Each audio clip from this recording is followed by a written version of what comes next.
Welcome to the first of this 3 nights study on the book of the prophet Zephaniah. And we're going to find over the course of these 3 nights that this is a very interesting and it's a very dynamic prophecy.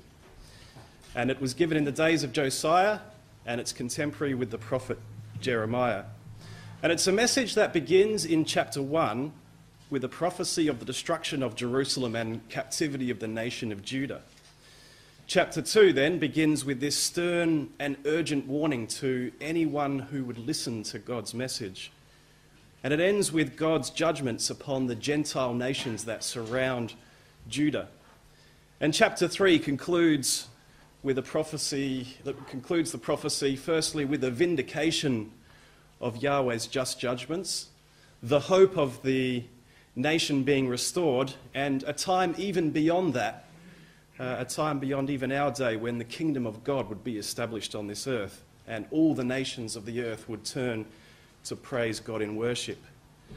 And that's what makes this prophecy so relevant to us today. And we're going to see this time and time again, that contained within here are so many lessons for us, and we've got the key to our salvation, and we've got this wonderful vision of the future. And so it's a powerful prophecy, and it's only 3 chapters long, but even still it's jam-packed full of all relevant prophecy. Many of the prophecies which we'll see have already come to pass and others which are still to come. And that's why we've used the overall theme of the great day of Yahweh is near. Because it is near, brethren and sisters. And just like the day of Yahweh was coming in the days of Zephaniah, so too is there a day of Yahweh coming in the future for us. And so chapter 1 is full of warnings about this great day of Yahweh. And as we're going to see, these warnings were largely ignored by the people. Does this sound familiar to our day today? It sounds exactly like what we're experiencing in our day. The Bible is full of warnings about this future day of Yahweh for us, and yet the world at large is generally ignorant of them. Well, the Yahweh's day of judgment is coming to the world, and the Apostle Peter tells us that it starts at the household of God, which is why today's study is on the household of God, on the people of Judah. And that's what we're going to see in this prophecy. It's the need for the people of God to be careful and not to become complacent, exactly like the people were in the day of Zephaniah. So what do we know about Zephaniah? I think there's 3 things that we know about him that we can gather from this record. We know his name, we know his genealogy, and we know the time period in which he prophesied. So let's just have a look at each of these in a little bit of detail. Firstly, starting with his name. Actually, Zephaniah doesn't even start with a Z in the Hebrew. It starts with a TS. So it would be Zephaniah. And Zephaniah's name means Yahweh hath hidden, which is completely appropriate when we start to get into the detail of this prophecy. You see, this theme of being hidden runs throughout the whole of the prophecy of Zephaniah. And so we might ask ourselves the question, well, what has God hidden? And we're going to see that there's actually 3 aspects of this theme of Yahweh has hidden and of being hidden in this book. And when we combine them all together, we end up seeing the spiritual state of the nation in the days of Zephaniah. Well, the first of these 3 aspects of this idea of being hidden is about God himself. And it's clear from Zephaniah and other of the contemporary prophets that Yahweh had hidden his face from the people. In fact, it was Moses that prophesied about this. Let's go back to Deuteronomy chapter 32 very quickly, because all the way back here we have Moses prophesying on this very topic. Deuteronomy chapter 32, it's a prophetic song of Moses. And he's singing in this song of the faithfulness of God, and he's singing of the faithlessness of the nation. He's singing about their chastisement and the need for this infliction by God, and he's singing about the compassion that God has on this lowly state of the nation of Israel. And we read in verse 15, "But Jeshurun," that is Israel, "but Israel waxed fat and kicked. Thou art waxen fat, thou art become thick, thou art covered with fatness. Then he forsook God which made him, and lightly esteemed the rock of his salvation." So this verse is speaking about Israel. Moses knew exactly what would become of the people. He knew that they would wax fat and that they would forsake God. And what's the end result? Well, he goes on in verse 20 to say, this is God speaking now, "I will hide my face from them. I will see what their end shall be, for they are a very froward generation, children in whom is no faith." And the word hide there is the Hebrew word sathar. I will hide my face from them. And we're going to see that same word in Zephaniah. And so all the way back here in Deuteronomy 32, Moses is giving this prophetic song about a day in the future when Yahweh would hide his face from the people. And so many years later, we come to a time when this prophecy is being seen in the nation. Just have a look at what some of the other prophets are saying about the people and about this time period. These are roughly contemporary. So Isaiah perhaps prophesied 60 to 100 years earlier than Zephaniah. And he said, concerning God, God says, "In a little wrath I hid my face from thee for a moment, but with everlasting kindness will I have mercy on thee, saith the Lord thy Redeemer." So Yahweh is speaking about this time when he would hide his face, or he had hidden his face from the people.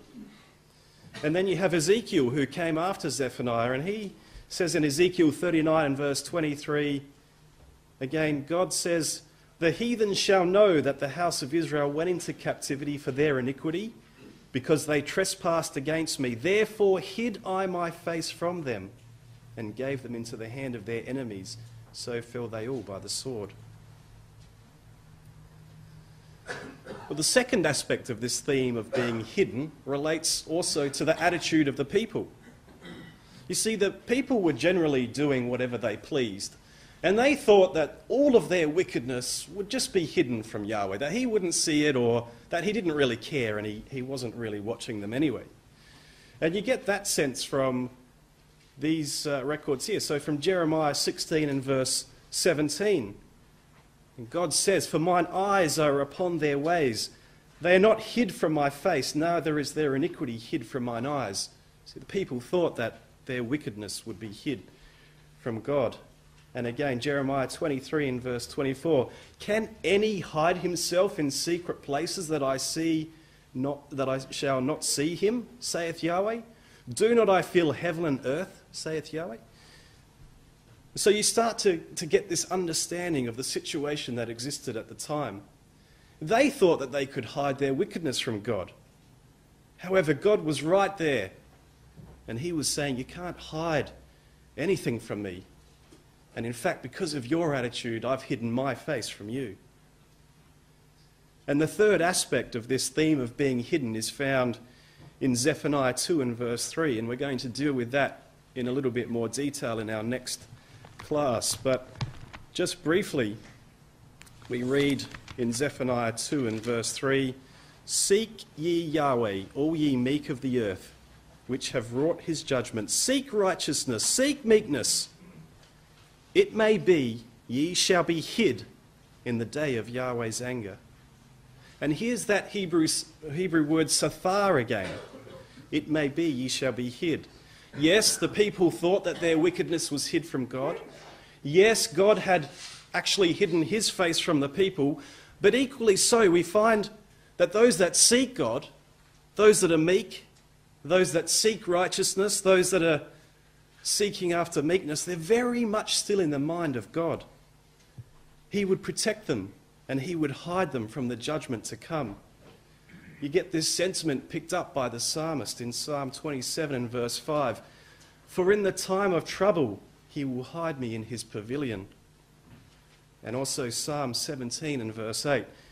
"Keep me as the apple of the eye, hide me under the shadow of thy wings." And here we have the psalmist talking about this idea of being hidden of Yahweh and being protected by him.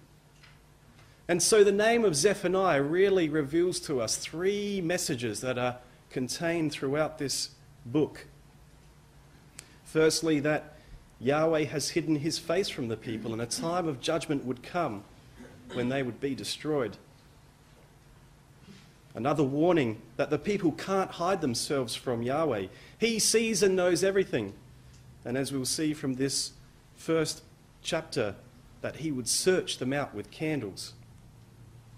But of course, there's the exhortation as well, that Yahweh remembers those that are faithful and will hide them from the coming destruction. And what's absolutely amazing and completely undeniable is how all these three factors are equally applicable today. The face of God is hid from the world. The world thinks that it can hide itself and all of its wickedness from God. And yet, each one of us have the opportunity to be among those who Yahweh will hide when the judgments come upon the earth.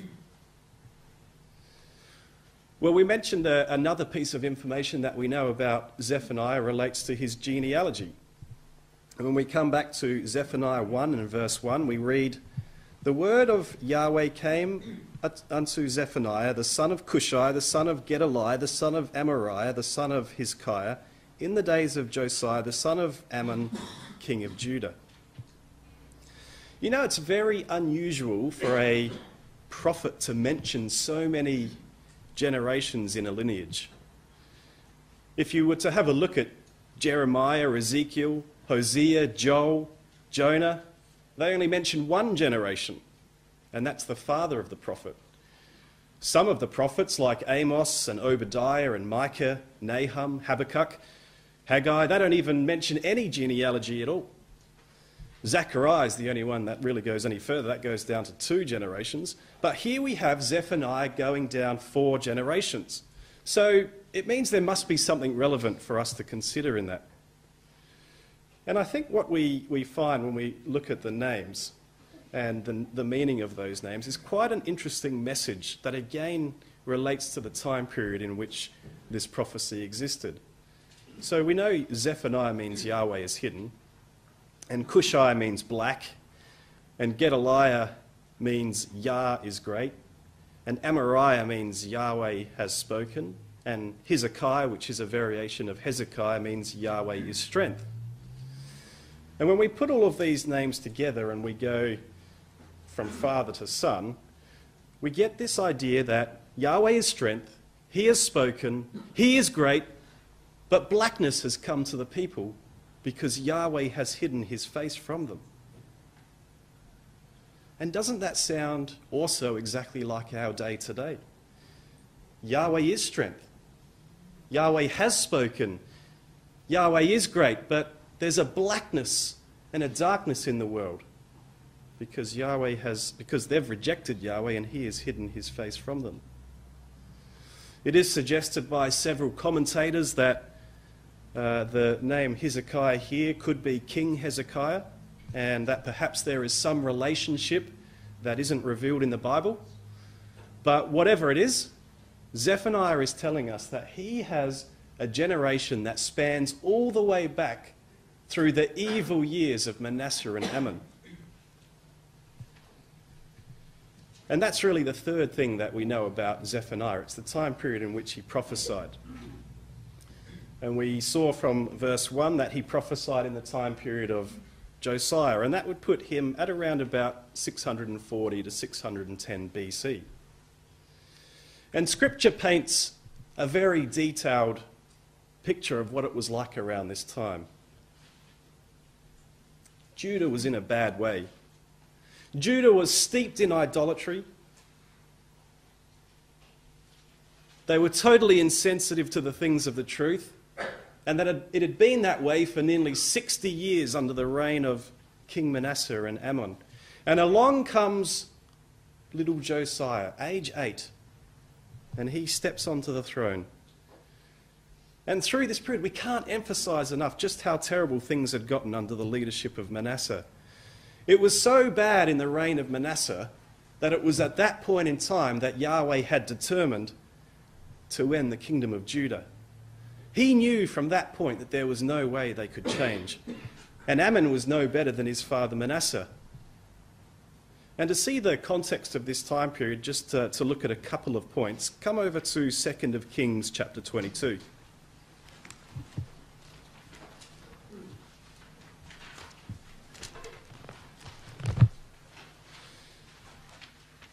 2 Kings 22, of course, we have in verse 2, we're told that Josiah did that which was right in the sight of Yahweh. And in verse 3, we come to the 18th year of King Josiah. And in verse 3, Josiah has sent Shaphan to Hilkiah, the high priest, and has sent him to go and sum up the silver which had been donated to the house of Yahweh. He wants to use this to repair the house of Yahweh. And so in verse 8, Hilkiah is talking to Shaphan. And he says, I found a book of the law in the house of Yahweh. And Hilkiah gives the book to Shaphan, and Shaphan reads the book. You may remember that during the time period of Manasseh, Manasseh took a concerted effort to try to destroy every single Bible. He wanted to get rid of them all. And he probably almost succeeded, except for this one Bible that had been found in the rubble of the temple, the book of the law. And Shaphan reads this book of the law, and he immediately tucks it under his arm, and he runs over to Josiah, and he goes to Josiah, and he starts reading this book of the law to Josiah. This is the first time this law has been read for so many years.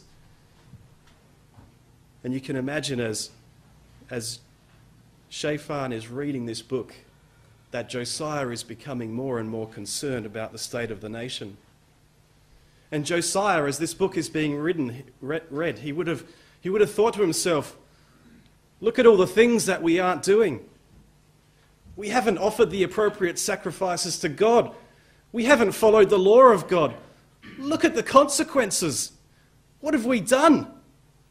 And as this realization starts to hit home, in a state of despair, Josiah rips his clothes and he weeps. And he's weeping for the sins of his forefathers and is weeping for the sins of the nation. And straight away, Josiah appoints this delegation in verse 13. He wants them to go and find someone who could consult with Yahweh and find out more about this. And so this delegation goes to Huldah the prophetess. And the word of Yahweh comes back through the prophetess. And these are the words that Yahweh says in verses 16 and 17 of 2 Kings 22.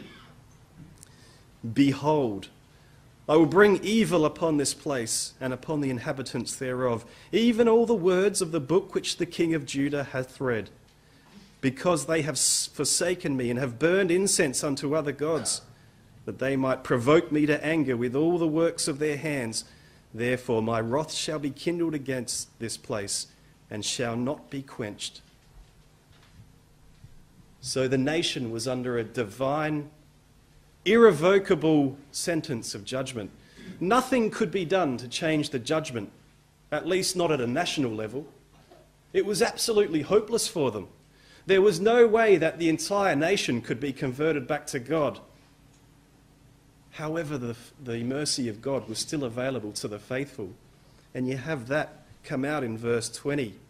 This is what God says concerning Josiah. Behold, therefore, I will gather thee unto the fathers, and thou shalt be gathered into the grave in peace, and thine eyes shall not see all the evil which I will bring upon this place. And they brought the king word again. So the individual could still respond and be saved.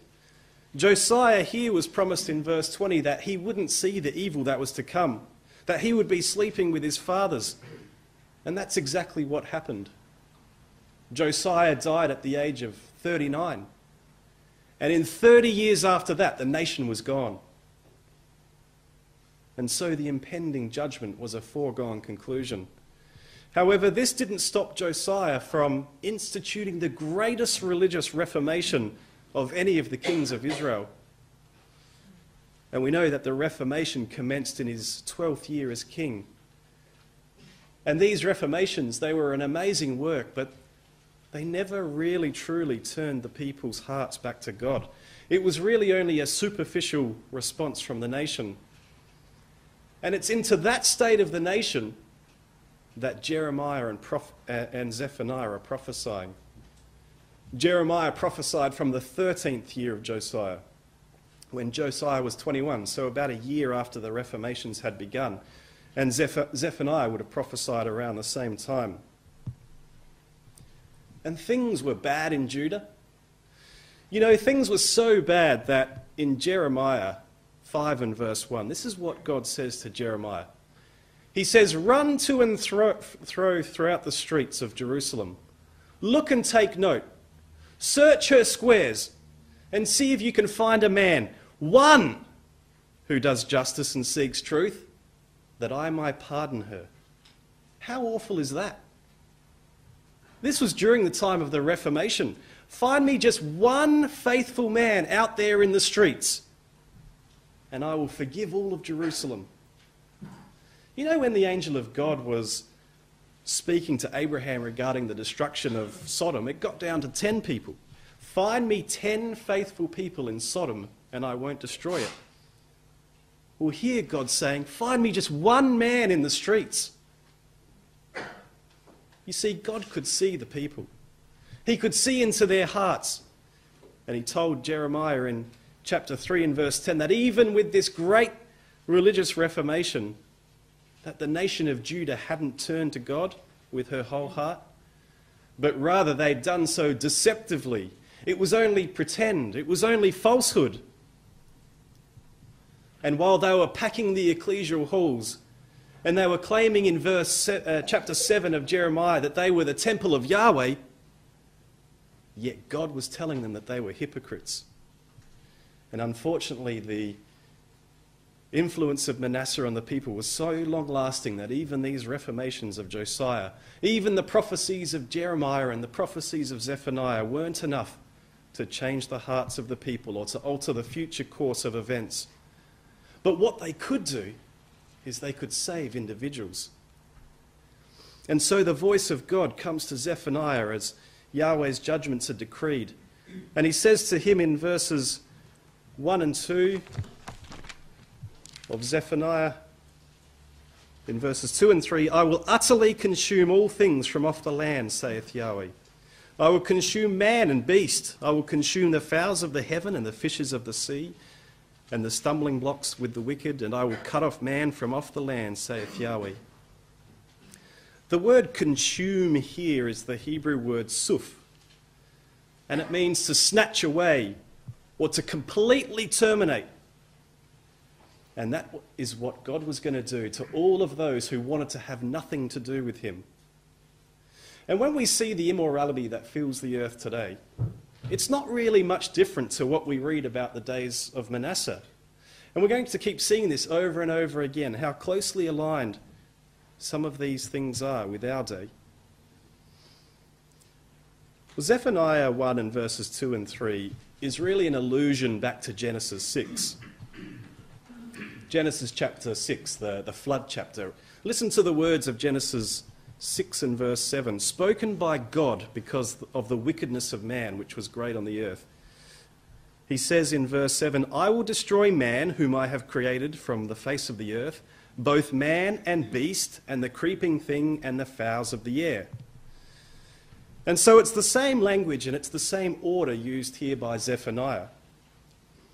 In other words, Yahweh is taking our minds and the minds of the people back to the very beginning. It's a reminder that the coming judgment isn't without some precedent. Remember Noah, God is saying in this prophecy? Remember how the whole earth was filled with wickedness? I told them that I would destroy man and beast and fowl and fish. And it happened just as I said. Man, beast, fowl and fish were destroyed by the flood. The flood was inevitable. There was no way they could stop it, just like there was no way that they could stop the judgment of the nation. And in verse 3, Zephaniah also says that God would consume the stumbling blocks with the wicked and cut off man from off the land. And if you've got your wide margin Bible, you'll find that the word stumbling block is the Hebrew word which means idols. And what do we think of when we think of idols? Well, we think of the obvious one, which is when the children of Israel created the golden calf and worshipped it instead of God. But really, an idol, then, is anything that can take our minds and our imaginations away from God. And in Genesis 6 and verse 5, it says that God saw that the wickedness of man was great in the earth, and that every imagination of the thoughts of the heart was only evil continually. And so the imagination had lost focus on God. It idolized every evil thing. It had created these idols that had taken the people away from God. And for this reason, they're described as being evil continually. And you'd describe the world like that today as well, wouldn't you? The world today has put in every single possible stumbling block and idol that will take away their imaginations from God and take away that pure worship. The Apostle John warns us about this in 1 John 5 and verse 21. Little children, keep yourselves from idols. And so, having opened the prophecy by drawing our minds back to the destruction that came with the flood, Zephaniah now starts to pinpoint exactly who these judgments were against and the reason why these judgments were coming. And God turns his attention to Judah and Jerusalem. And the first issue that he's going to focus on in verse 4 are the remnant of Baal, that he would cut off the remnant of Baal.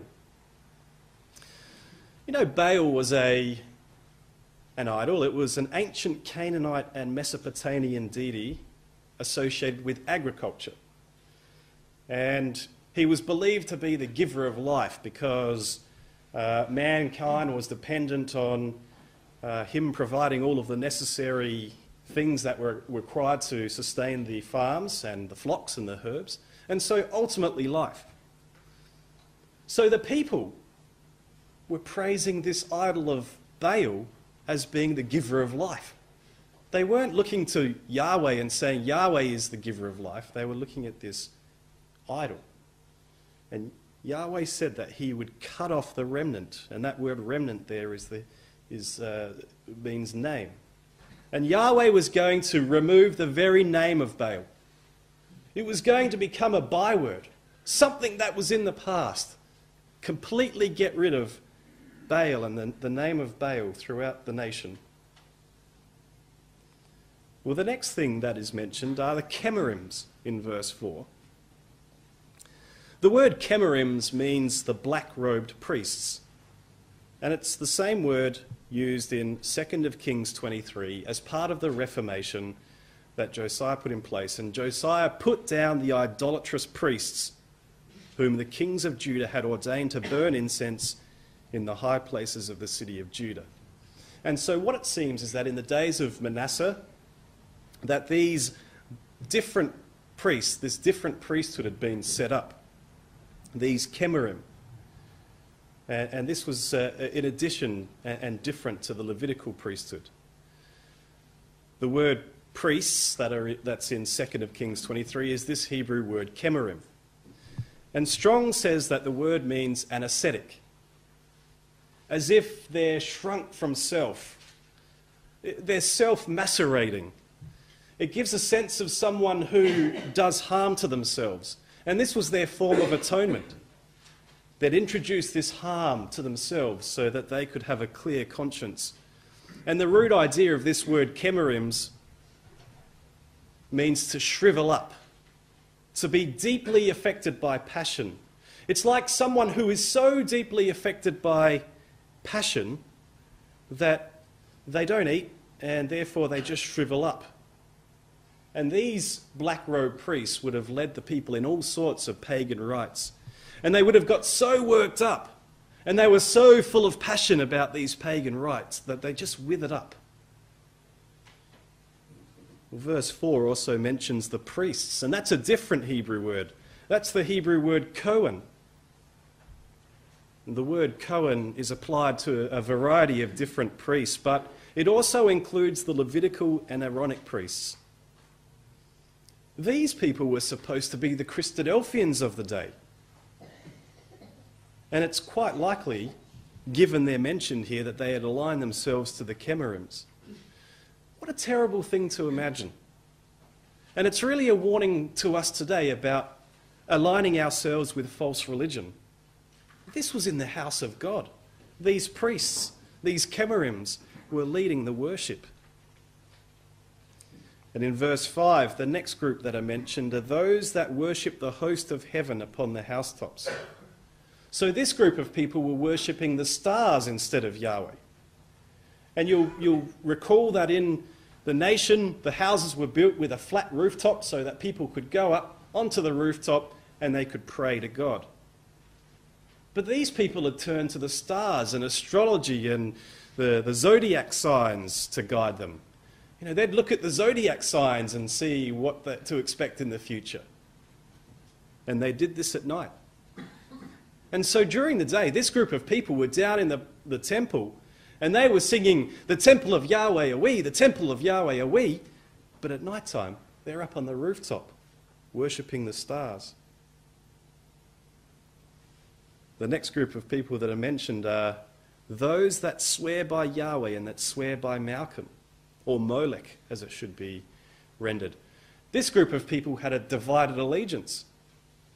And who was Molech? Well, Molech was the god of the Ammonites, and the Phoenicians. And this was the god that was set up, that some Israelites went and sacrificed their infants to in the valley of Hinnom. And so out of one side of their mouth, they're praising Yahweh. And they're giving him lip service. And out of the other side, they're praising and they're serving Molech. You know, on the surface, these people might have appeared to be good Christadelphians. But remember the words of Jesus in Matthew 6 and verse 24. "No man can serve two masters, for either he will hate the one and love the other, or else he will hold to the one and despise the other. Ye cannot serve God and mammon." And this is something we need to be mindful of today. We can't have one foot in the truth and then have the other foot in the world. The next group of people that are mentioned are the backsliders. The word turn back here is the Hebrew word to flinch, or to go back, or to retreat. And it's rendered as backslider in Proverbs 14 and verse 14. This person used to serve God, but not anymore. This person has gone back into the world. You know, this is very similar to the parable of the sower. You've got the seed that fell on the stony ground, and the trials and the tribulations pop up and they are offended and they turn their back on God. And then you've got the thorny ground where the cares and the riches of the world choke them and they become unfruitful and unfaithful. Again, we need to be mindful that in our lives there are these stones and these thorns that are attempting to pull us away from the truth. We need to be mindful and keep the faith and not turn our backs on God and on the truth. And then we have those who have not sought Yahweh or inquired of him in verse 6. The word sought is bakash, and it means to search out or to strive after. And the word inquired is darash, which means to seek diligently. So this is the group of people that believed in God, but they'd really slipped into a Laodicean spirit. They hadn't been seeking Yahweh. They weren't seeking him out diligently. This was the believer that had the Bible on the bookshelf, that just collected dust, desperate to be read. But they really were only a superficial believer and didn't really seek out God diligently. They hadn't developed that personal relationship with God. We know the words of Hebrews 11 and verse 6. "For he that cometh to God must believe that he is, and that he is a rewarder of them that diligently seek him." And there's that idea of diligently seeking. And if you're going to come to God, it's not going to happen if you simply become a Christadelphian and then become complacent and inactive. We've got to be a person who diligently seeks God. And we do this by reading the Bible, by praying to God, by praising him in song, by listening to the meetings, by studying the Word, and by having every aspect of our lives permeating with the truth. And so what we find in these few verses of Zephaniah is that God is pointing the finger to these different groups of people.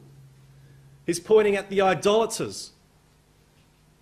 He's pointing at those priests that had a false religion.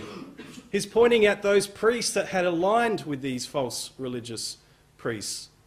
He points at those who were worshipping the stars, those who were worshipping mammon as well, those who had turned their back on God, those who weren't diligently seeking Yahweh. He points his finger at each of these people in judgment. Well, it's been thousands of years, brethren and sisters, since this prophecy of Zephaniah. And after all that time, each one of these groups still exist. They can all be found in our day. And God is pointing the finger at each of these groups and is saying there's a time coming very soon when they're all going to be gone. And it's going to happen when his Son returns. And so most importantly for us is to heed that warning of Zephaniah, to not become complacent in our walk toward the kingdom. We need to continue to seek Yahweh diligently. In verses 7 to 13, Zephaniah gives a fairly detailed description of the impending day of Yahweh's judgment upon the nation of Judah. In verse 7, hold thy peace at the presence of Yahweh. For the day of Yahweh is at hand, for Yahweh has prepared a sacrifice. He has bid his guests. You know, we're really reaching a crescendo here at this point. Yahweh is saying, hold thy peace. Rotherham renders that in one word, hush. Hush, be quiet. It's like a parent turning to their child and saying, hush, be quiet, and listen to what I'm about to tell you. And this is what he tells them in verse 7. 2 points. Firstly, he's prepared a sacrifice. The word sacrifice is the Hebrew word zabak, and it means a slaughter. And the nation was going to be the sacrifice. God was going to put them to death as a punishment for sin. Everyone except those who he had hidden in Zephaniah 2 and verse 3. You see, the ultimate goal of Yahweh wasn't to destroy the nation, but the sacrifice was a necessity. If God hadn't intervened, imagine how things would have just continued.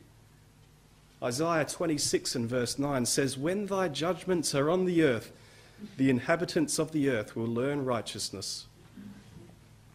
He's also bid his guests, and the word bid is the word sanctified or prepared. And the word guests is invited or called out ones.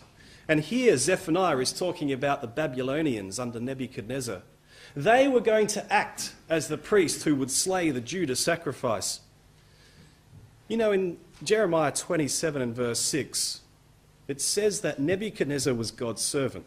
It reads, and now have I given all these lands into the hand of Nebuchadnezzar, the king of Babylon, my servant. And it's not the only time that God has sanctified and invited another nation to do his work. He also did the same thing with the Medes. They were going to be the sanctified ones against Babylon in Isaiah 13 and verse 3. So Judah is the sacrifice, and Nebuchadnezzar would be the sacrificial instrument used by God. And verses 8 to 9 show that every class of person would be sacrificed. Your status or your wealth or position couldn't save you in this case. Zephaniah starts at the top and he points at the nobles and the king's sons, those that had a position of responsibility. And we know from the record that Josiah's sons didn't live up to his example, and the nation continued to decline under their leadership. It's quite significant, of course, that Josiah isn't mentioned here, which just goes to prove that the work of the Reformations weren't simply lip service, but he genuinely was trying to turn the people back to God. He also points to those in verse 8 that wore strange apparel. It's the Hebrew word nokri, and it means a foreign or a non-relative or an adulterous or an outlandish garment. You see, these people were meant to wear the fringe of blue. That was what their calling had in the days of Moses. But they wanted to be like the nation, and so that the general population, the people, had changed their garments and they wore whatever the nations around them wore. It was probably extremely rare to see anyone with that blue fringe. Romans 12 and verse 2 puts it into context in our day. The apostle tells us, "And be not fashioned according to this world, but be ye transformed by the renewing of your mind, and ye may prove what is a good and acceptable and perfect will of God." And Zephaniah also points at the masters and the servants in verse 9. Here we have mentioned the people that leap over the threshold. And it's the same people that are filling their masters' houses with violence and deceit. You see, theft and plunder was rife in those days. And so you have these servants that have been sent by their masters to leap over the threshold into someone's house and pillage the household and do it violently. And the servants are being warned here, and they're being told, you just can't put your hands up and say, well, it's not my fault. My master told me to do this. I'm just doing what my master says. God is saying both the master and the servant are equally responsible for this evil practice of leaping over the threshold and taking the household's goods by force. And so Zephaniah, again, is pointing his finger at each of the different classes of people, the nobles, the king's children, the people in general with the strange apparel, the masters and the servants. Not one class of person would be exempted from this sacrifice, except for those that would be hidden in chapter 2 and verse 3. And think about this again in our day. The coming judgment upon the earth will cover the same cross-section of people. The nobles, the royal, the general population, the rich and the poor. Every single different class of person will feel the effects of the coming judgment. And it's only that small group. It's those called out ones, the group which each one of us has an opportunity to be a part of, who will be hidden in the day of Yahweh. And what Zephaniah describes next from verse 10 is so graphic, it wouldn't surprise me if he had actually seen this in vision. And what Zephaniah sees is he sees the Babylonian army coming down from the north. And as they arrive at the fish gate, which is the northern part of the city, they would have laid siege on that city. So the fish gate was the first place to raise the alarm in the event of an attack. And as the army enters into the city and continues down into the city, they make their way to a city which is intersected by the Tharapian Valley, and it's made up of an upper and a lower city. And so here we have the second part of the city, that lower city. That part of the city is becoming panicked, and they're starting to howl in verse 10. And now the whole city is on high alert. The Babylonian army is swarming into the city. There's screams of terror. There's the sound of battle. And the panic, it's reverberating through the whole city and beyond the walls, even out to the hills. And in verse 11, the Babylonian army is making their way to the lower part of the city. The word Maktesh in verse 11 signifies depression, and it's rendered by Rotherham as the lower city. And it's probably this area of significant commercial trade. And you've got the merchants, they're all down there, and they're all trying to fill their pockets with their silver so that they can escape from the army. And the army is coming along and slaughtering them and taking the spoil for themselves. Look at what Yahweh says in verses 12 and 13. He's going to search out Jerusalem with candles. He's going to search out and punish those who are settled on their lees. The words here, it's the dregs of society. It's those people that didn't really believe that God would do anything good and evil, or evil. These people had dismissed the prophecies and thought that everything they did was simply hid from God. And so these people thought they would be safe in the dark, that their ways were concealed, and that Yahweh doesn't really even care because he's forsaken the earth. But God is making it clear in this prophecy of Zephaniah that you can't hide from God. that is going to search each of them out using a lamp that you can't hide in the dark. If you get an opportunity through the week, I really encourage you to have a read of Ezekiel 9. It's a really graphic vision of this whole thing that's going on here. And you get this vision in Ezekiel 9 of Yahweh calling out in the day of judgment. He calls out with a loud voice for someone to action his judgments. And 6 men from the north with the weapons of slaughter come down. One of these men is wearing linen and has got on his side an inkhorn. Just a little thing that you write with ink in it. And this one man's job was to go throughout all of the city, to search it out, perhaps with a lamp, and to find all of the faithful brethren and sisters. To find all the people that were crying out to God because of the abominations that had been taking place and that had cried and sighed for something to be intervened. And so this man with the inkhorn, he's looking out, he's searching out faithful brethren and sisters, and when he finds one, mark on the forehead. He finds another, mark on the forehead. These were the hidden ones that God was going to keep safe.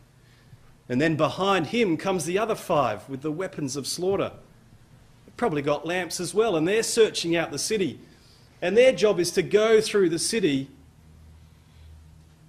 and to smite. Don't have any pity. Don't spare the old or the young, male or female.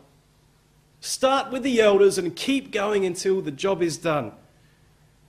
But God warns them in Ezekiel 9. He says, don't you dare touch anyone that is marked with the inkhorn, because I'm protecting those people. And so it's no wonder then when you have that vision of what's going on here that Zephaniah in this final section and in verse 14 has this sense of urgency. And he talks about this day of Yahweh as a day of terror and alarm. Verse 14, it's repeated 3 times. The day of Yahweh is near. It's near. It hasteth greatly. It's being emphasized by Zephaniah. He's saying over and over, it's near. It's near. It's speeding along. Just like the day of Yahweh is for us. And verses 15 and 16, you've got that whole day described. It's a day of wrath. It's Yahweh's wrath. It's a day of trouble and distress. That's the people's reaction to the outpouring of God's wrath. It's a day of wasteness and desolation. Similar language used in Genesis 1 and verse 2 to describe an earth without form and void. It's a day of darkness and gloominess. It's as Micah prophesied in chapter 3 and verse 6, the sun shall go down over the prophets, and the day shall be dark over them. It's a day of thick cloud and thick darkness. It's a day of trumpet and alarm, as the sounds of battle rage around the city. And amidst this battle is raging, you've got this man dressed in linen with the inkhorn. He's searching out and he's marking the faithful as the army of Babylon sweeps through the city, bringing death and destruction. In verses 17 and 18, you've got the result described by Zephaniah in these closing verses. It's a people in distress. They're walking around like blind men. As the day of Yahweh is raging on around them, nothing is going to help them. Not their silver, not their gold, not their hidden places, not their own strength. Nothing would save them in that day. Only those who Yahweh had hidden would be saved. Well, the Bible attests to the fact that these events took place exactly as the Bible described. The nation was carried away captive by Nebuchadnezzar and the nation of Babylon. And we have these various chronicles that still exist today where Nebuchadnezzar describes some of these things. Jeremiah 39 describes the whole event after the fact. He describes how Nebuchadnezzar besieged the city of Jerusalem in the 9th year and the 10th month of Zedekiah, that the city was broken up 18 months later, that Zedekiah tried to escape, but he was caught. His sons were executed. The nobles were slain. The king's eyes were put out. The king's house was burned. The houses of the people were burned. The walls were destroyed. And the remnant were taken away into Babylon, with only the very poor being left in the land of Judah. So the day of the Lord came as prophesied. That phrase, day of the Lord, is found about 30 times in the Bible. And here in Zephaniah, he uses this phrase the most, 7 times in total. So for such a small book, it's got a real heavy emphasis on this day of the Lord. And we know there's another day of the Lord coming, and it's not too far away. It's that day which is mentioned in Acts 17 in verse 30 to 31, where God commands all men everywhere to repent, because he hath appointed a day in the which he will judge the world in righteousness. And we have that exact same level of urgency as well. The Bible finishes in Revelation saying, "Behold, I come quickly." And this day of the Lord, the one that we're anticipating, is described and explained in 2 Peter chapter 3. So let's just turn there in conclusion, just to have a look at a couple of these points as we close the night. 2 Peter chapter 3.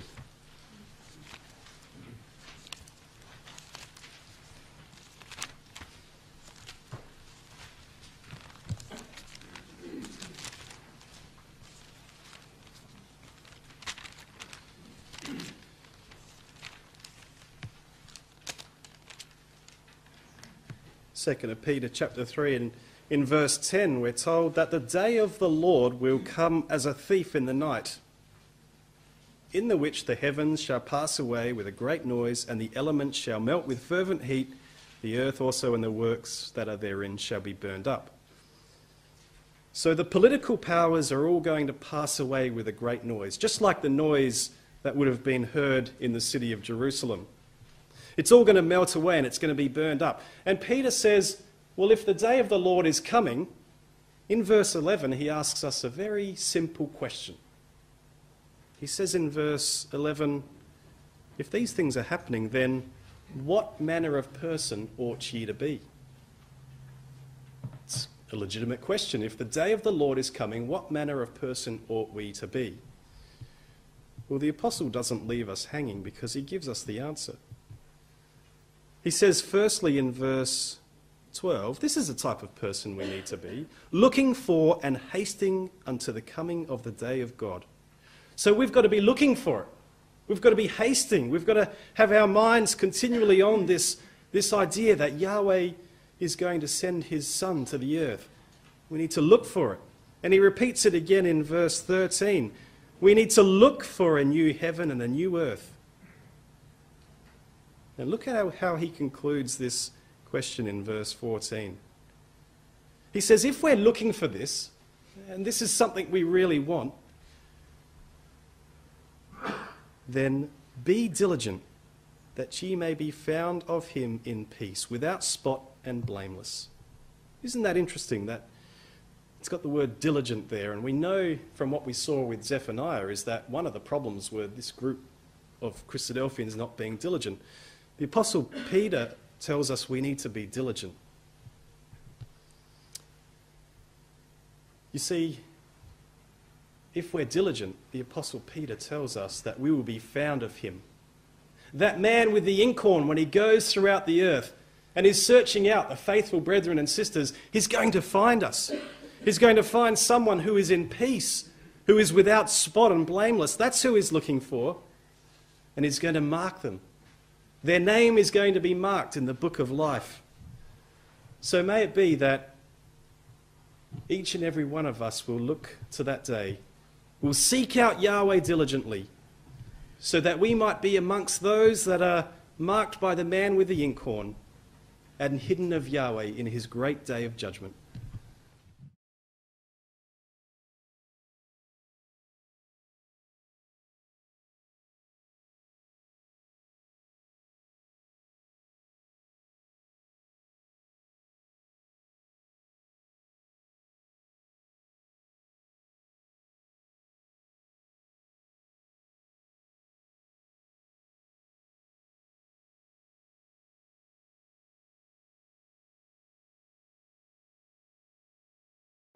BibleTruthandProphecy.com is a worldwide collaboration by Christadelphians to help promote the understanding of God's Word to those who are seeking the truth about the human condition and God's plan and purpose with this earth and with mankind upon it. Bible Truth and Prophecy is part of a wider set of online resources provided by Christadelphianvideo.org for establishing just how far removed the true Christian teaching of the first century apostles is from that taught by mainstream Christendom today. BibleTruthandProphecy.com is very much a standalone website, but benefits from our vast network of sites and resources and social media. Here are just a few of the things that BibleTruthandProphecy.com offers. We have a good number of written articles supplied to us from brothers from all over the globe. These deal with first principle issues, creation versus evolution, the inspiration of the Bible, and so much more. We have a whole section of video study series. These are studies that have been posted onto our YouTube channel, but because of the difficulty of the search feature within YouTube, we have chosen to host on Bible Truth and Prophecy. So now every video you search for within the site, you can be guaranteed that it will be of a Christadelphian nature. We also have a preaching video section where any ecclesia is invited to download and use or embed these videos within their own ecclesial websites. We also have an exhortation service where we produce 2 or 3 exhortations per week, which we then circulate to brethren and sisters in isolation. We also have an ever-growing list of approved Christadelphian sites. We also have a page of live news feeds, so you can keep up to date with all the breaking news as it happens. We also have a section for the daily readings. Each day at around midnight we publish all 3 of the daily readings, and then later on in the day we publish thought for the days, often based on all 3 portions of the daily readings. Within each daily reading post there is also a link to enable you to have the Bible chapter read to you directly. We also feature Bible in the News videos, videos which we have produced from the Bible in the News website. We also feature Brother Don Pierce's milestone snippets, which come out approximately 3 times a week. We also feature Andy Walton's weekly World Watch and other commentaries and analysis from other brethren on world news events. You can also subscribe to the blog and be notified of posts as they happen in real time, and also subscribe to the weekly newsletter which is provided by Christadelphianvideo.org. Every page and post on the site has the facility to be able to leave a comment or make an observation, so please take advantage of this and let us know what you think of the site.